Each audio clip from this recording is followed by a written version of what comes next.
ਤੇ ਅਗਲੀ ਵੱਡੀ ਖਬਰ ਦਾ ਰੁਖ ਕਰਦੇ ਹਾਂ। 8 ਜੂਨ ਜਿਸ ਦਾ ਇੰਤਜ਼ਾਰ ਹਰ ਕਿਸੇ ਦੇ ਵੱਲੋਂ ਕੀਤਾ ਜਾ ਰਿਹਾ ਸੀ, ਕਿਉਂਕਿ ਪਹਿਲੇ ਫੇਜ਼ ਤਹਿਤ ਰਿਆਇਤਾਂ ਜਿਹੜੀਆਂ ਦਿੱਤੀਆਂ ਜਾਣੀਆਂ ਸੀ ਉਸ ਦੀ ਸ਼ੁਰੂਆਤ ਅੱਜ ਤੋਂ ਹੋ ਰਹੀ ਹੈ। ਤਾਂ ਦੇਸ਼ ਭਰ ਦੇ ਵਿੱਚ ਅੱਜ ਤੋਂ ਧਾਰਮਿਕ ਸਥਾਨ ਖੁੱਲ ਗਏ ਨੇ। ਜੀ ਹਾਂ, ਗੁਰਦੁਆਰੇ, ਮੰਦਿਰ, ਮਸਜਿਦ, ਗਿਰਜਾਘਰ, ਹਰ ਤਰ੍ਹਾਂ ਦੇ ਗੁਰੂ ਘਰ ਖੋਲ ਦਿੱਤੇ ਗਏ ਨੇ। ਪੰਜਾਬ ਦੇ ਵਿੱਚ ਸਵੇਰੇ 5 ਵਜੇ ਤੋਂ ਧਾਰਮਿਕ ਸਥਾਨ ਖੋਲ੍ਹੇ ਗਏ, ਜਿਹੜੇ ਰਾਤ 8 ਵਜੇ ਤੱਕ ਇਸੇ ਤਰ੍ਹਾਂ खुले रहणगे। संगत जाके दर्शन कर सकती है, लोग मत्था टेक सकते हैं मंदिरों के विच, मस्जिदों के विच, गुरुद्वारियां दे विच। हालांकि कुछ हिदायतां, कुछ दिशा निर्देश जरूर जारी किए गए हैं, जिस तहत 20 तो ज़्यादा लोगों के जमा होने ते पाबंदी लगा दी गई है। 20 तो ज़्यादा लोग एक समय इकट्ठे नहीं हो सकते। प्रसाद और लंगर सेवा ते भी पाबंदी रहेगी। प्रसाद तुसीं नहीं लै सकते ਅਤੇ ਲੰਗਰ ज़्यादा खुलेआम नहीं लगाया जाएगा। लंगर घरां दे विच, लंगर हॉल दे विच ज़्यादा भीड़ नहीं होगी। हालांकि जरूरतमंदां नूं लंगर जरूर मिलता रहेगा।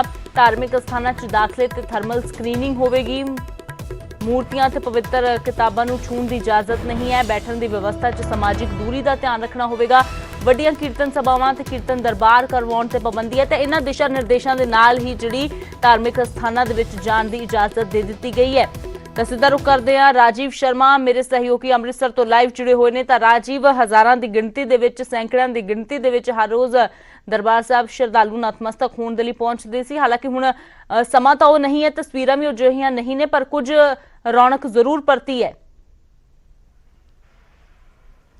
जी हाँ अमृत, जेकर असी लॉकडाउन के दौरान हरमंदर साहब की गल करिए तो संगत की आमद ते SGPC वालों किसी तरह की कोई पाबंदी नहीं लगाई गई सी, क्योंकि पंजाब दे विच करफ्यू सी और पुलिस वालों बैरीकेडिंग की गई सी, जिस करके संगत इत्थे नहीं पहुँच सकती सी। पर अज रस्मी तौर पर सरकार वालों ये कह दिता गया कि धार्मिक स्थान जिहड़े ने वो अज तो संगत के लिए खोले गए हैं। तो हरमंदर साहब च अज जिहड़ी रौनक कई दिनों तो नहीं देखने को मिल रही थी। तो तुसीं देखो कि संगत अज कुछ जिहड़ा उन्हां दी संगत ਦੀ ਆਮਦ ਦੇ ਵਿੱਚ ਵਾਧਾ ਦੇਖਿਆ ਜਾ ਰਿਹਾ। ਔਰ ਹਰਮੰਦਰ ਸਾਹਿਬ ਨਤਮਸਤਕ ਹੋਣ ਦੇ ਲਈ ਜੋ ਅੰਮ੍ਰਿਤਸਰ ਦੇ ਪਹਿਲਾਂ ਸਿਰਫ ਹਰਮੰਦਰ ਸਾਹਿਬ ਦੇ ਆਲੇ ਦੁਆਲੇ ਦੇ ਜਿਹੜੇ ਇਲਾਕੇ ਨੇ ਉਹ ਹਰ ਰੋਜ਼ ਸੰਗਤ ਇੱਥੇ ਨਤਮਸਤਕ ਹੋਣ ਦੇ ਲਈ ਆਉਂਦੀ ਸੀ, ਪਰ ਅੱਜ ਅਸੀਂ ਦੇਖ ਰਹੇ ਹਾਂ ਕਿ ਦੂਰ ਦਰਾਡੇ ਤੋਂ ਵੀ ਸੰਗਤ ਜਿਹੜੀ ਹੈ ਉਹ ਹਰਮੰਦਰ ਸਾਹਿਬ ਆ ਕੇ ਨਤਮਸਤਕ ਹੋ ਰਹੀ ਹੈ। ਤਾਂ ਦੂਸਰੇ ਪਾਸੇ ਜਿਹੜੀ ਲੰਗਰ ਜਾਂ ਫਿਰ ਪ੍ਰਸ਼ਾਦ ਦੀ ਗੱਲ ਕਹੀ ਗਈ ਹੈ, ਹਿਦਾਇਤ ਇਹ ਜਾਰੀ ਕੀਤੀ ਗਈ ਤਾਂ ਹਰਮੰਦਰ ਸਾਹਿਬ ਵਿਖੇ ਜਿਹੜੀ ਮਰਿਆਦਾ ਹੈ ਉਸ ਦੇ ਵਿੱਚ ਕਿਸੇ ਤਰ੍ਹਾਂ ਦੀ ਕੋਈ ਫੇਰ ਬਦਲ ਜਾਂ ਬਦਲਾਅ ਨਹੀਂ ਕੀਤਾ ਗਿਆ। ਤਾਂ ਇੱਥੇ ਇਸ ਵੇਲੇ ਮੈਂ ਸ਼੍ਰੀ ਗੁਰੂ ਰਾਮਦਾਸ ਲੰਗਰ ਹਾਲ ਵਾਲੇ ਪਾਸੇ ਹੀ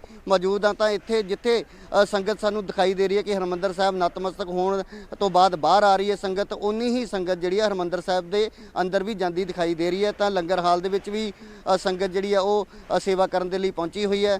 ਤਾਂ ਹਰਮੰਦਰ ਸਾਹਿਬ ਤੋਂ ਇਲਾਵਾ ਹੋਰ ਜਿਹੜੇ ਧਾਰਮਿਕ ਸਥਾਨ ਨੇ ਅੰਮ੍ਰਿਤਸਰ ਦੇ ਵਿੱਚ ਉਹਨਾਂ ਨੂੰ ਵੀ ਅੱਜ ਖੋਲ੍ਹਿਆ ਗਿਆ ਹੈ। ਹਾਲਾਂਕਿ ਇੱਥੇ ਜਿਹੜੇ ਰਸਤੇ ਹਰਮੰਦਰ ਸਾਹਿਬ ਨੂੰ ਆਉਂਦੇ ਨੇ ਉਹਨਾਂ ਸਾਰੇ ਰਸਤਿਆਂ ਨੂੰ ਫਿਲਹਾਲ ਨਹੀਂ ਖੋਲ੍ਹਿਆ ਗਿਆ। ਕੁਝ ਰਸਤੇ ਜਿਹੜੇ ਕਿ ਖੁੱਲ੍ਹੇ ਨੇ ਤਾਂ ਉੱਥੋਂ ਸੰਗਤ ਆ ਕੇ ਇੱਥੇ ਨਤਮਸਤਕ ਹੋ ਰਹੀ ਹੈ। ਤਾਂ ਹਰਮੰਦਰ ਸਾਹਿਬ ਦੇ ਬਾਹਰ ਇੱਥੇ ਦੇਖੋ ਤੁਸੀਂ ਕਿ ਹਿਦਾਇਤਾਂ ਵੀ ਲਿਖੀਆਂ ਗਈਆਂ ਨੇ। ਦੂਸਰੇ ਪਾਸੇ ਜਿੱਥੋਂ ਸੰਗਤ ਹਰਮੰਦਰ ਸਾਹਿਬ ਵਾਲੇ ਪਾਸੇ ਆਉਂਦੀ ਹੈ, ਇਹ ਜਿਹੜਾ ਰਸਤਾ ਹੈ SGPC ਦਾ ਜਿਹੜਾ ਮੁੱਖ ਦਫ਼ਤਰ ਹੈ ਉੱਧਰ ਵੀ ਇਹੀ ਰਸਤਾ ਜਾਂਦਾ। ਤਾਂ ਬਹੁਤ ਸਾਰੇ ਇੱਥੇ SGPC ਦੇ ਮੁਲਾਜ਼ਮ ਵੀ ਇਸ ਵੇਲੇ ਆਪਣੇ ਆਪਣੇ ਦਫ਼ਤਰੀ ਕੰਮਾਂ ਦੇ ਲਈ ਜਿਹੜੇ ਜਾਂਦੇ ਹੋਏ ਦਿਖਾਈ ਦੇ ਰਹੇ ਨੇ। ਤਾਂ ਜਿੱਥੇ ਇਹ ਗੇਟ ਦਿਖਾਈ ਦੇ ਰਿਹਾ ਉੱਥੇ ਸਿਹਤ ਵਿਭਾਗ ਦੀ ਜਿਹੜੀ ਟੀਮ ਹੈ ਉਸ ਨੂੰ ਤੈਨਾਤ ਕੀਤਾ ਗਿਆ, ਜੋ ਕਿ ਬਕਾਇਦਾ ਜਿਹੜੇ ਸ਼ਰਧਾਲੂ ਇੱਥੇ ਪਹੁੰਚਦੇ ਨੇ ਉਹਨਾਂ ਦੀ ਸਕਰੀਨਿੰਗ ਕੀਤੀ ਜਾਂਦੀ ਹੈ। ਉਹਨਾਂ ਦਾ ਟੈਂਪਰੇਚਰ ਜਿਹੜਾ ਉਹ ਚੈੱਕ ਕਰਨ ਤੋਂ ਬਾਅਦ ਸੈਨੀਟਾਈਜ਼ਰ ਦੇ ਨਾਲ ਹੱਥ ਧਵਾਉਣ ਤੋਂ ਬਾਅਦ ਉਹਨਾਂ ਨੂੰ ਅੱਗੇ ਆਉਣ ਦਿੱਤਾ ਜਾ ਰਿਹਾ। ਤਾਂ ਇਹ ਇਸ ਵੇਲੇ ਦੀ ਤਸਵੀਰ ਹੈ ਹਰਮੰਦਰ ਸਾਹਿਬ ਦੀ, ਜੋ ਕਿ ਪਿਛਲੇ ਕਈ ਦਿਨਾਂ ਤੋਂ ਜਿਹੜੀ ਸੰਗਤ ਬਹੁਤ ਘੱਟ ਸੀ। ਤਾਂ ਇੱਥੇ ਜਿਹੜੇ ਲੋਕ ਪਹੁੰਚੇ ਨੇ ਉਹਨਾਂ ਦਾ ਤੁਸੀਂ ਇਹ ਦੱਸੋ ਭਾਈ ਸਾਹਿਬ ਕਿ ਅੱਜ ਧਾਰਮਿਕ ਸਥਾਨ ਖੋਲ੍ਹੇ ਗਏ ਨੇ, ਤੁਸੀਂ ਹਰਮੰਦਰ ਸਾਹਿਬ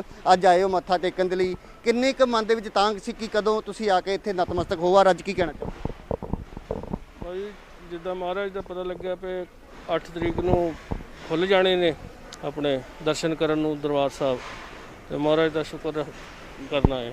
ਤਾਂ ਹਰ ਕੋਈ ਖੁਸ਼ੀ ਜ਼ਾਹਿਰ ਕਰ ਰਿਹਾ। ਤੁਸੀਂ ਭਾਈ ਸਾਹਿਬ ਕਿੱਥੋਂ ਆਏ ਹੋ ਔਰ ਅੱਜ ਧਾਰਮਿਕ ਸਥਾਨ ਖੋਲ੍ਹੇ ਜਾ ਰਹੇ ਆ, ਤੁਸੀਂ ਮੱਥਾ ਟੇਕਿਆ, ਕੀ ਕਹਿਣਾ ਚਾਹੋ? ਅਸੀਂ ਹਰਿਆਣਾ ਤੋਂ ਆਏ ਹਾਂ, ਸ਼ਾਹਬਾਦ ਮਾਰਕੰਡਾ ਤੋਂ ਜੀ। ਬਹੁਤ ਚੰਗਾ ਲੱਗ ਰਿਹਾ ਹੈਗਾ। 2-2.5 ਮਹੀਨੇ ਹੋ ਗਏ ਜੀ ਦਰਸ਼ਨਾਂ ਲਈ ਤਰਸ ਰਹੇ ਸੀ, ਪਰ ਹੁਣ ਬਹੁਤ ਅੱਛਾ ਲੱਗ ਰਿਹਾ। ਆਪਣੇ ਪਰਿਵਾਰ ਸਮੇਤ ਆਏ ਹਾਂ ਜੀ ਗੁਰੂ ਰਾਮ ਦੇ ਦਰਸ਼ਨ ਕਰਨ ਵਿੱਚ। ਵਾਹਿਗੁਰੂ ਤੰਦਰੁਸਤੀ ਸਭ ਨੂੰ ਬਚੇ, ਇਸ ਬਿਮਾਰੀ ਤੋਂ ਸਾਨੂੰ ਬਚਾ ਕੇ ਰੱਖਿਆ ਜੀ। ਸਭ ਦੀ ਮਨੋਕਾਮਨਾ ਪੂਰੀ ਕਰੇ ਜੀ।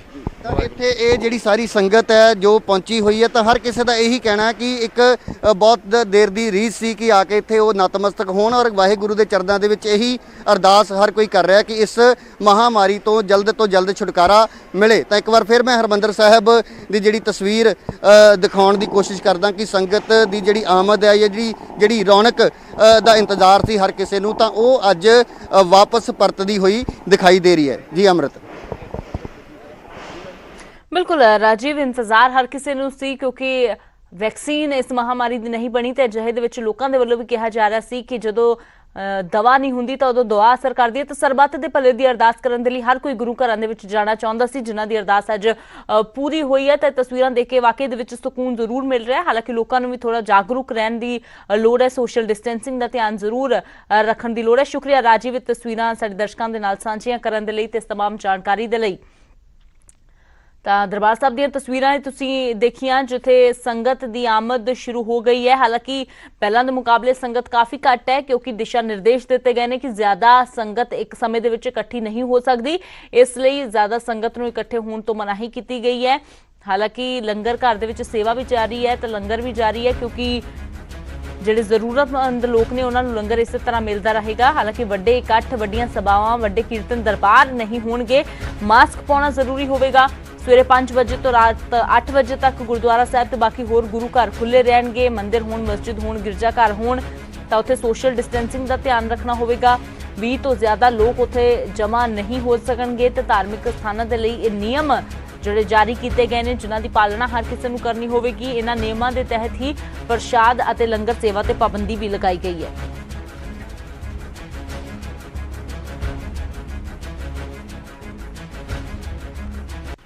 परामर्श की बात है कि लगभग 70 दिनों के अंतराल के बाद मठ मंदिरों के जो पट दर्शन के लिए खुले हैं, जितने भी श्रद्धालु भक्त हैं वो आज आके माँ के दर्शन कर सकेंगे। आरती पूजा तो नित्य प्रति होती रही है क्योंकि वो तो हमारा नैमित्तिक कर्म है, इसलिए पूजा पाठ में तो कोई अवरोध नहीं आया। लेकिन हाँ, श्रद्धालुओं के लिए पट आज से खुल रहे हैं और उसमें विशेष ध्यान रखा जाएगा। जैसा कि आपने देखा जो मार्किंग की गई है, भक्तों को हम जो उनसे निवेदन कर रहे हैं कि वो दूरी बनाकर रहें और ताकि वो सुचारू रूप से दर्शन कर सकें और उनको किसी प्रकार की असुविधा ना हो। आपने देखा होगा कि अभी भी जो आरती के समय, जो गणेश वंदना के समय सभी लोगों ने जो है मास्क पहने हुए थे। हम आपके माध्यम से भक्तों से भी ये आग्रह करेंगे कि वो जब भी आए तो मास्क पहनकर आए, उचित दूरी बनाकर रखें क्योंकि इस वैश्विक संक्रमण का कोई और उपाय नहीं है, केवल सामाजिक दूरी बनाकर रखना ही इसका एकमात्र उपाय है। 2.5 महीने बाद 22 मार्च को बंद हो गया था। कैसा लग रहा है अभी आपको मंदिर? बहुत अच्छा लग रहा है। हमारी इतनी आस्था है यहाँ पर, इतनी आस्था, हम बचपन से यहाँ आते हैं। हमारा घर भी यही है, चांदनी चौक में दुकान है, मकान है, बोर्ड है, वहाँ से आते हैं। किस तरीके के प्रिकॉशंस यहाँ पे बताए जा रहे हैं लेने के लिए कि क्या क्या यूज़ करना है आपको आने से पहले? सैनिटाइज नीचे लगा दिया ना, वो लगा दिया और बस आप सबको निकाल रहे हैं, जल चढ़ाते ही एकदम ही, रुकने नहीं दे रहे। सही है, अच्छा है। हाँ, मतलब रुकने नहीं दे रहे। वहाँ नीचे सैनिटाइज लगा दिया है, बिना छुए खोलने का, अंदर 1 लोटा जल चढ़ाओ, चल दो बस। आज महामाई ने अपने पट खोले और महामाई से गुहार लगाने के लिए आए हैं कि महामाई इस महामारी से सभी संसार वासियों को निवारण करे इस महामाई। इसलिए महामाई के अरदास लगाने के लिए आया हूँ मैं, क्योंकि जब तक पट नहीं खोलेंगे और हम इसके आगे गुहार नहीं लगाएंगे, रोएंगे नहीं, जब तक ये हमारी नहीं सुनती। सुरेश शर्मा। जय माता दी।